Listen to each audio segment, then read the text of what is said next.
Welcome back to Business Owners Speak. Today, I'm thrilled to have with us Jean-Paul Renard with SourceNow.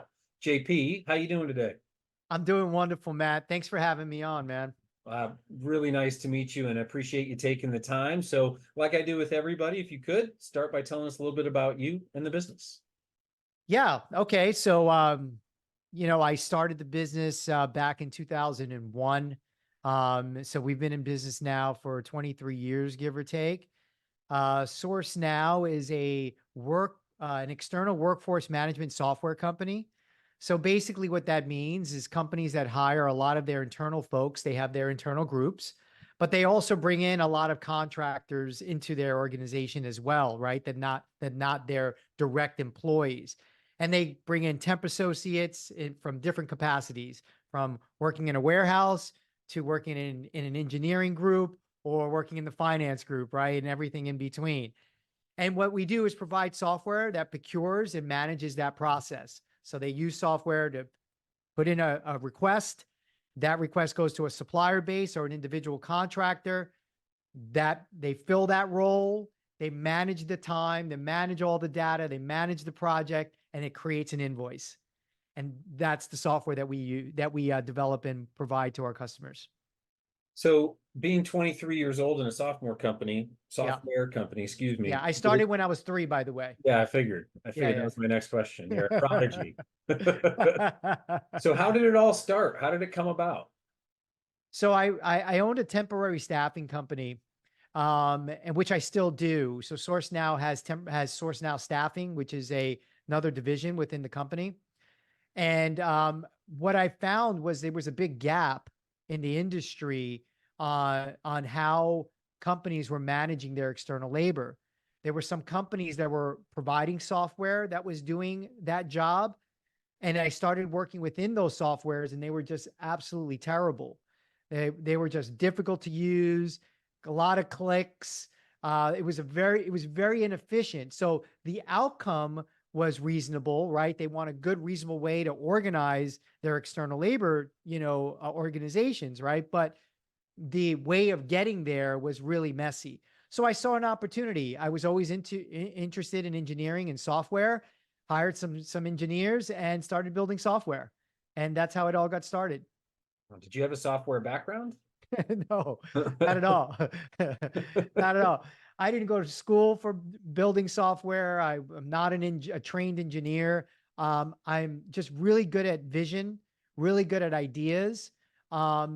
And I wasn't afraid of doing something that I wasn't necessarily great at, but I was great at the business. I understood what the business needed.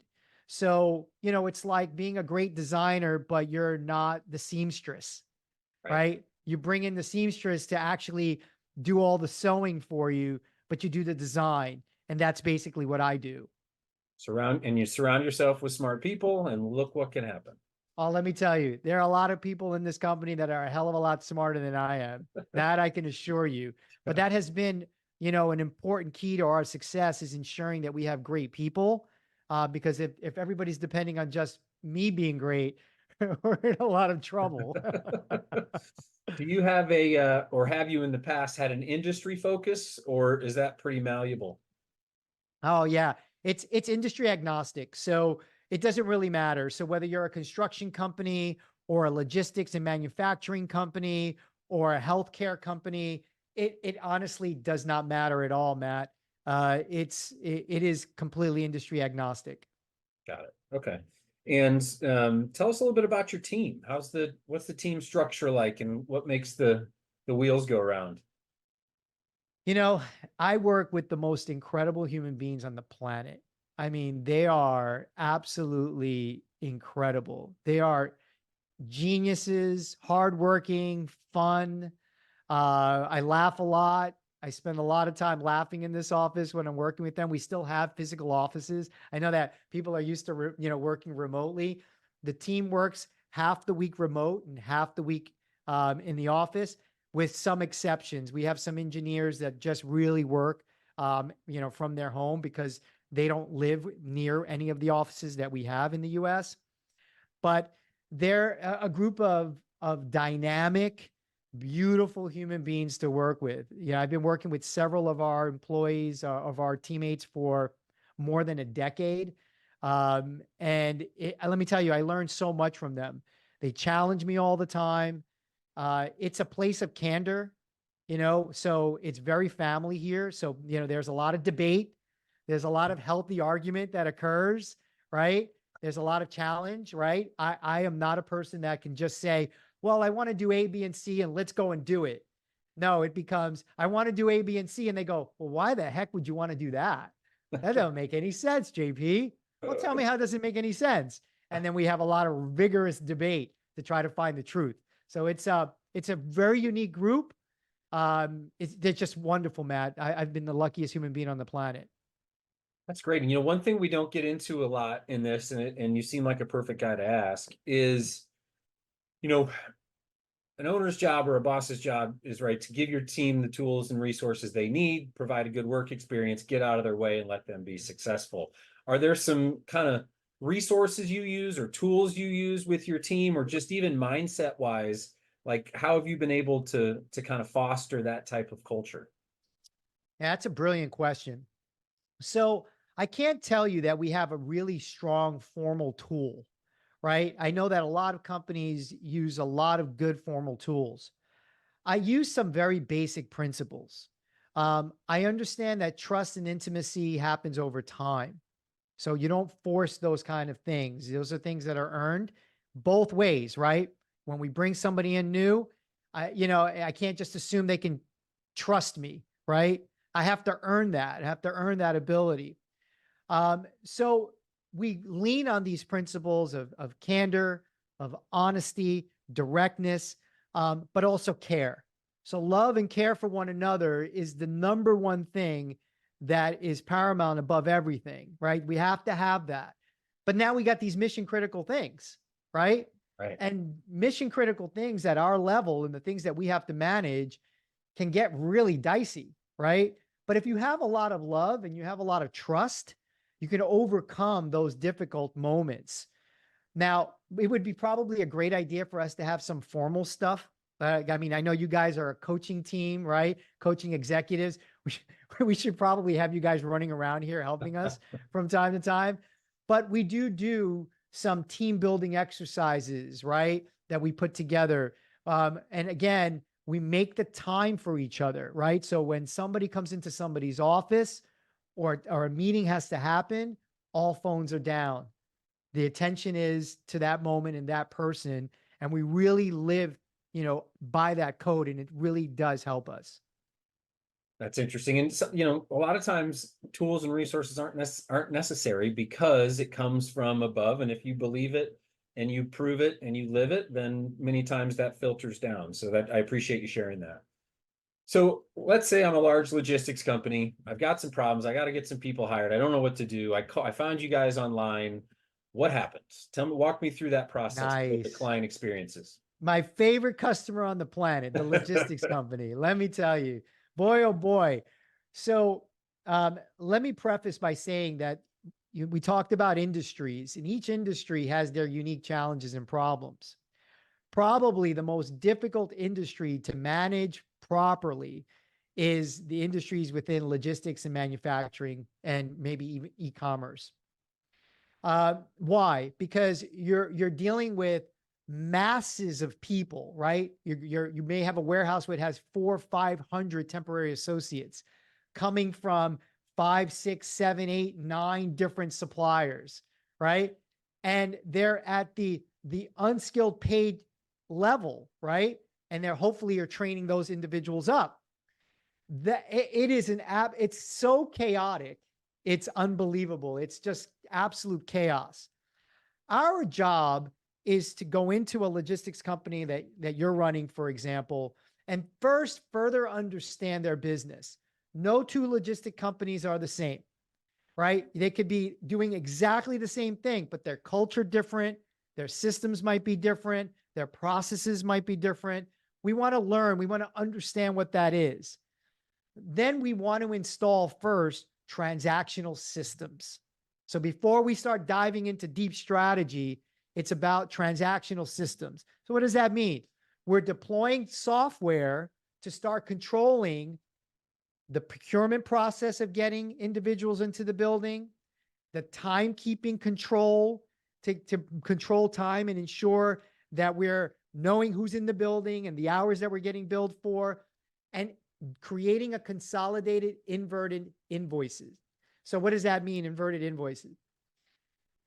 You, the logistics company, Matt, will never get an invoice from a supplier again. You will invoice your supplier and tell them how much you're going to pay them, because you're going to be in control of the entire process from the moment that the person walks in your building to the timekeeping that's happening to the invoice consolidation process that occurs. That piece, the timekeeping and the interfacing of procurement to timekeeping and interfacing from timekeeping to invoicing, is basically your vault. Right. You're the bank, that's your vault. Right. No one should have access to your vault. That's the environment that we create. Sign me up. I don't even have a logistics company. Let's go, Matt. Let's go. So with 23 years in the tech space, really in the people and tech space, how has, whether it's AI more recently or any of the other technological advances, how are you staying in front of that and utilizing it to be as efficient and to help your clients on the user end? Yeah, that's a brilliant question, Matt. That's brilliant. So it's interesting that you bring that question up today, because technology is advancing right now faster than I've ever experienced. You know, I thought things went fast before. Now things are moving so quickly that things are going to continue to change. The technology is going to shift the industry. Mm-hmm. I'm not sure if the industry is prepared for the change. Right. But it's going to happen a lot faster than one would anticipate. Typically right now, Matt, what you'll find is you have traditional staffing companies, right? So you have these big giant staffing companies, the Randstad, the Adecco, but those are just a few. That's a handful. The rest of the industry is mid-size or small, small local companies. Technology is the way that it is moving today, potentially could move those companies out of the way and allow customers to work directly within software to find talent, bring in talent in a contractual basis, payroll them out through a payrolling service, and then end their assignment and not have to use a temp agency in the process. Right. Because the AI involvement in this as well, and the compression of margin that's occurring, is pushing technology to find solutions for businesses to decrease cost and increase profitability. That's the whole point. And now technology is moving so fast in that direction, it's going to be interesting to see what happens in the next 3-4 years. How do we keep up was your original question, Matt. Well, we are constantly innovating. We're constantly in front of it. We are constantly thinking about it. I have engineers that I work with that call me at 3 a.m. I got a great idea. I had to call you and tell you. I mean, you couldn't wait till 6, till 7, really at 3?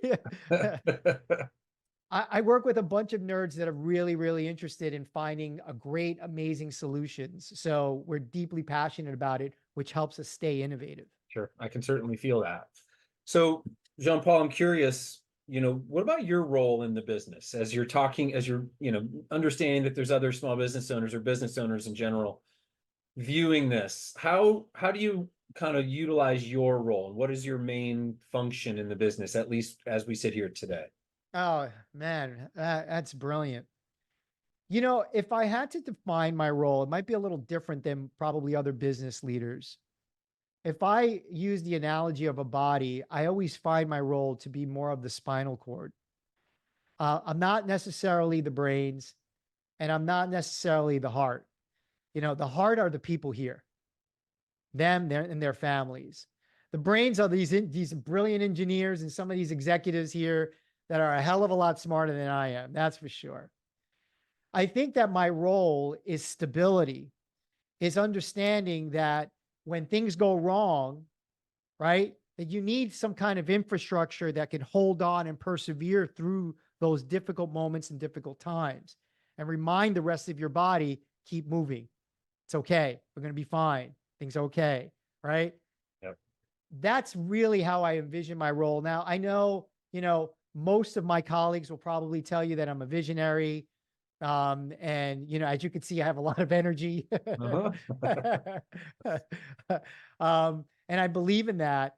But, I also understand that I'm the stability, and having a very stable, level-headed leader is very critical during critical moments, during the most difficult moments. It's easy to be stable when things are great. Right. That's the easy part, right? Right. But when somebody hits you in the back and your brain wants to collapse and your heart wants to palpitate, it's that spine that holds you up and says, it's going to be fine. It's just a hit. We'll recover. We'll be fine. I love that. I'm using Thanks, that. Matt. I'm stealing that. Oh, it's all yours, bro. I love It's all that. yours. That and your compression of margins. I like that too. We're all seeing a compression of margins. And how do we? Oh my gosh. Yes, Yeah. sir.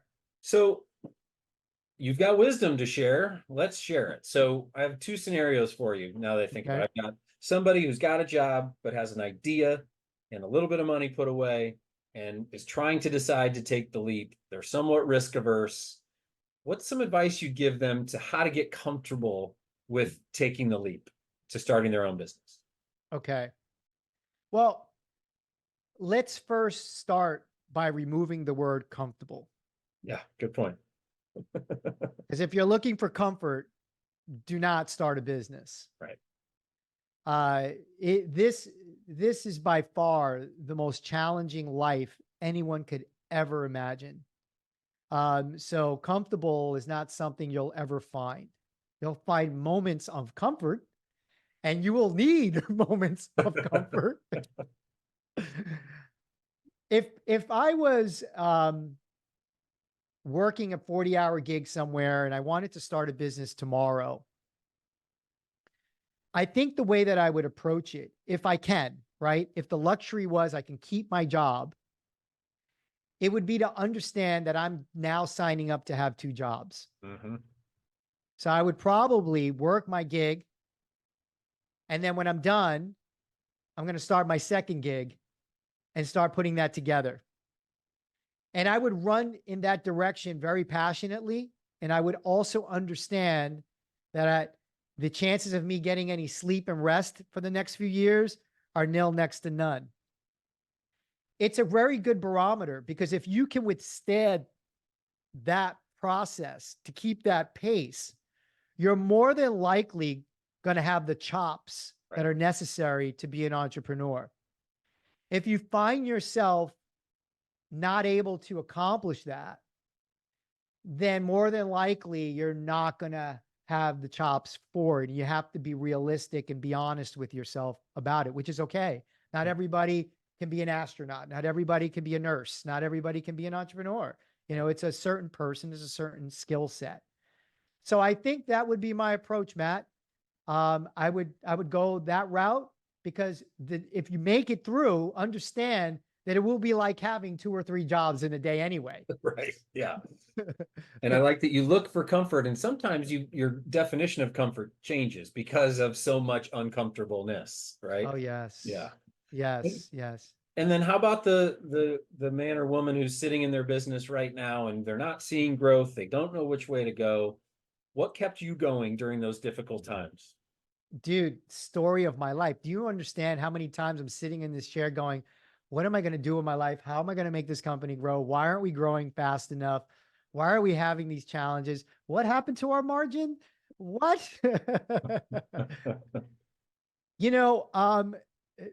Business is a marathon. It's a game of attrition for some. And you have to be able to persevere. And I think that the way that I work on persevering is understanding that this bad moment is just that. It's a moment. And I'll get through it, and I'll figure out tomorrow what to do. As long as I wake up tomorrow and I'm healthy, I probably have a chance to have a better day. Yeah. Perseverance is probably the number one thing that you need to be an entrepreneur, because that is going to be tested. You will never be comfortable.